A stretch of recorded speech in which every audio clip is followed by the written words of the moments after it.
मध्य प्रदेश के मालवा प्रांत के अंतर्गत धार जिले का एक स्थान अमझेरा, जो कि ऐतिहासिक और धार्मिक महत्व भी पर्याप्त मात्रा में रखता है। प्रकृति ने यहाँ अनमोल उपहार चारों तरफ बिखेर रखा है।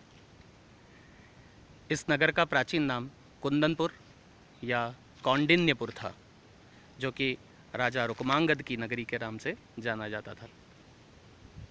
माँ लक्ष्मी ने यहाँ पर रुक्मिणी के रूप में अवतार लिया था। 18 पुराणों में से एक श्रीमद् भागवत पुराण और ऐतिहासिक ग्रंथ महाभारत में इसका उल्लेख प्राप्त होता है। भगवान श्री कृष्ण, जिनका विवाह रुक्मिणी से संपन्न हुआ था, वे रुक्मिणी यहीं पर जन्मी थी, यहीं पर उनकी बाल्यावस्था बीती थी और यहीं से रुक्मिणी जी ने कृष्ण का वरण भी किया था। रुक्मिणी मंगल के प्रसंग के अनुसार रुक्मिणी के पिता और इस नगर के राजा रुक्मांगद और उनके पुत्र रुक्मी के द्वारा रुक्मिणी का विवाह उनकी इच्छा के विरुद्ध शिशुपाल से करना तय कर दिया था, किंतु रुक्मिणी शिशुपाल से विवाह न करके कृष्ण से विवाह करने की इच्छा रखती थी। इसलिए उन्होंने सुदेव नाम के ब्राह्मण के माध्यम से एक कुमकुम पत्री या एक चिट्ठी प्रेषित की भगवान कृष्ण को कि वे आ करके स्वयं रुक्मिणी का वरण करें। रुक्म कहा जाता है सोने को, सोने का ही दूसरा नाम है कुंदन। इस प्रकार से इस नगर का नाम राजा रुक्मांगद ने अपने ही पर्यायवाची कुंदनपुर कर दिया और प्राचीन काल से ही इस नगर का यह नाम प्रसिद्ध हुआ। विवाह से पूर्व रुक्मिणी को गौरीहर पूजन के लिए आना था। उस गौरीहर पूजन के लिए वे नगर से लगभग 1.5 किलोमीटर की दूरी पर स्थित इसी स्थान पर पूजा करने के लिए आई थी। इस स्थान को कहा जाता है झमका माता का स्थान। यहाँ पर एक विशाल पर्वत के नीचे एक छोटी सी कंदरा दिखाई देती है। आइए हम दर्शन करते हैं। इस कंदरा में माँ झमका का मंदिर है। माँ झमका, जो कि यहाँ पर इस स्वरूप में विराजित है। वस्तुतः झमका एक अपभ्रंश शब्द है जगदम्बा का। यहाँ जगदम्बा का पूजन करने के लिए आई थी माँ लक्ष्मी। रुक्मिणी अर्थात माँ लक्ष्मी ने यहाँ आकर के माँ जगदम्बा का पूजन किया और मन ही मन उनसे अनुरोध किया कि वे कृष्ण को ही उनके वर के रूप में निर्धारित करें। लगभग 500 कदम चलने के पश्चात उस गुफा स्थान से, माँ जगदम्बा के स्थान से ऊपर की ओर 2 और मंदिर दिखाई देते हैं। माँ अंबिका का पूजन करने के पश्चात, जगदम्बिका का पूजन करने के पश्चात रुक्मिणी जी जिस चबूतरे पर आकर के बैठी थी, उस स्थान पर एक सुंदर सा लाल पत्थरों का बना हुआ एक देवस्थान है, मंदिर है, जिसके अंदर माँ चामुंडा की प्रतिमा विराजित है। आइए दर्शन करें।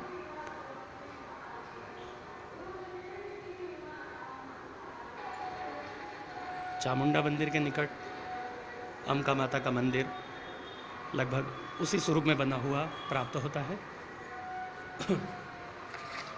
आइए यहाँ भी हम दर्शन करते हैं।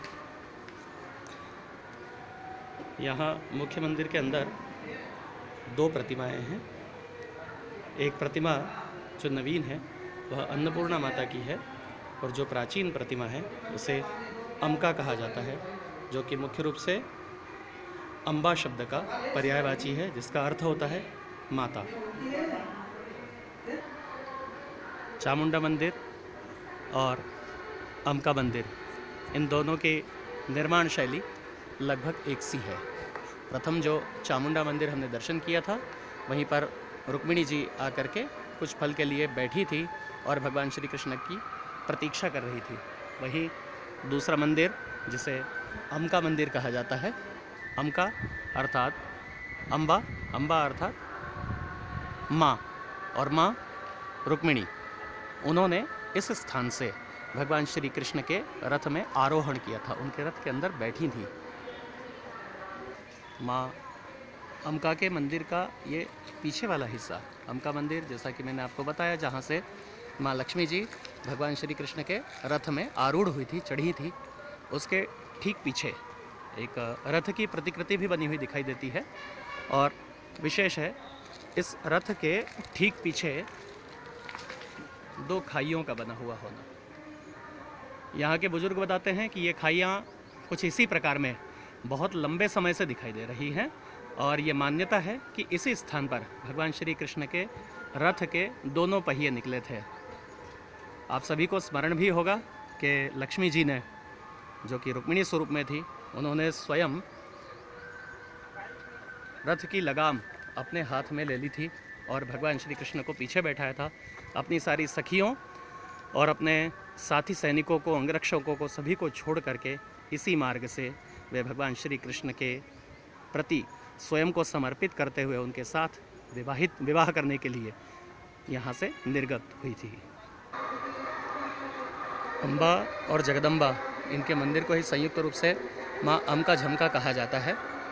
यहाँ पर प्राचीन स्वरूप में थोड़ा सा परिवर्तन करते हुए, सुधार करते हुए माँ अम्का झमका विकास समिति प्रयासरत है।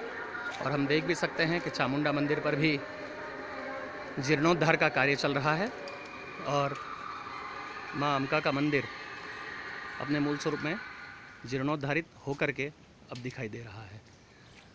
इन दोनों मंदिरों के बीच में एक कुंड भी है, सीढ़ियों से उतर करके जिसके जल तक पहुंच सकते हैं। इस तीर्थ क्षेत्र में 3 देवी मंदिर एक साथ प्राप्त होते हैं। एक माँ अम्का का मंदिर, दूसरा माँ झमका का मंदिर और तीसरा चामुंडा मंदिर।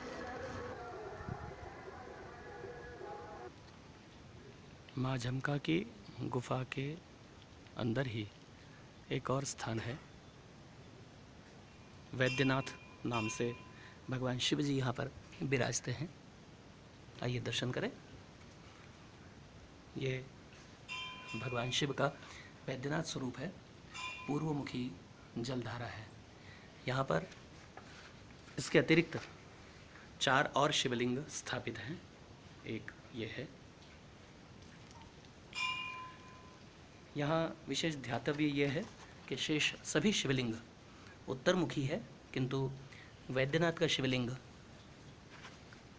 जिसकी जलधारा पूर्वमुखी है, ऐसा प्राचीन शास्त्रों में श्रुत है कि जिसकी जलधारा पूर्वमुखी होती है उसे वैद्यनाथ कहा जाता है। और पूर्वमुखी जलधारा वाले शिवलिंग का दर्शन और पूजन करने से प्रीति और कीर्ति की प्राप्ति होती है। अपने वनवास काल में पांडवों ने इस स्थान पर भी आकर के दर्शन किए थे। इस स्थान पर एक रात्रि व्यतीत की थी इसी गुफा के अंदर। यहाँ देखें, भगवान नारायण की भी एक प्रतिमा शेष शैया के ऊपर विराजित है, जिनके चरणों में माँ लक्ष्मी जी हैं। इस गुफा के अंदर कुछ प्राचीन मार्ग भी हैं जो कि रखरखाव के अभाव में लगभग नष्ट हो चुके हैं। संभवतया यहाँ पर कुछ गुप्त मार्ग रहे हों या कक्ष रहे हों। इस गुफा के निकट ही एक बृहद शिवालय भी है, जिसे राजराजेश्वर नाम से जाना जाता है। ऐसा कहते हैं कि राजराजेश्वर, जो कि मूलतः पश्चिम मुखी होते हैं, उनका दर्शन, पूजन, उनकी स्थापना यह वैभव की प्राप्ति के लिए होती है। संभवतया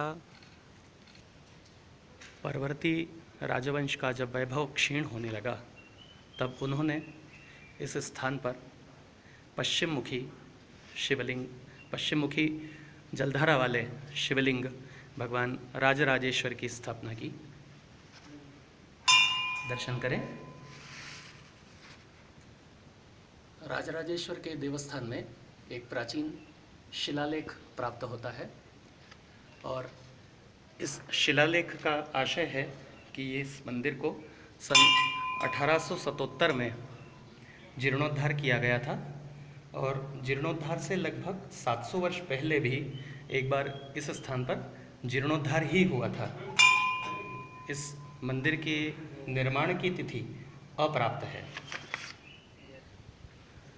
हो सकता है कि प्राचीन काल में ही गुफा के अंदर माँ गौरी और शिव स्थान पर भगवान शिव इस प्रकार से गौरी हर का सायुज्य यहाँ पर रहा हो। ये जो माता का स्थान है, यह पवार सरनेम लिखने वाले लोगों की कुलदेवी जी हैं और उनके वंशावली रखने वाले ऐसा बताते हैं, जिन्हें रावभाट कहा जाता है, वे ऐसा बताते हैं कि माँ अमका झमका का या पवार परिवार की कुलदेवी जी का जो मूल स्थान है, उनका आसन आम और नीम की लकड़ी से बना हुआ है, अर्थात वे आम और नीम के पाटे पर विराजित हैं। इसलिए पवार परिवार वाले कभी भी आम और नीम का छेदन नहीं करते हैं और इस स्थान में भी, अमझेरा में भी, आम और नीम काटे नहीं जाते हैं। माँ झमका जगदम्बा, माँ अमका, माँ रुक्मिणी, दोनों का आशीर्वाद सभी को प्राप्त हो। भगवान बैजनाथ प्रीति और कीर्ति का वर्धन करें और भगवान राजराजेश्वर आप सभी को, आपके पूरे वंश को नष्ट और अप्राप्त वस्तुएं भी प्राप्त कराएं। इसी आशा के साथ जय माता दी।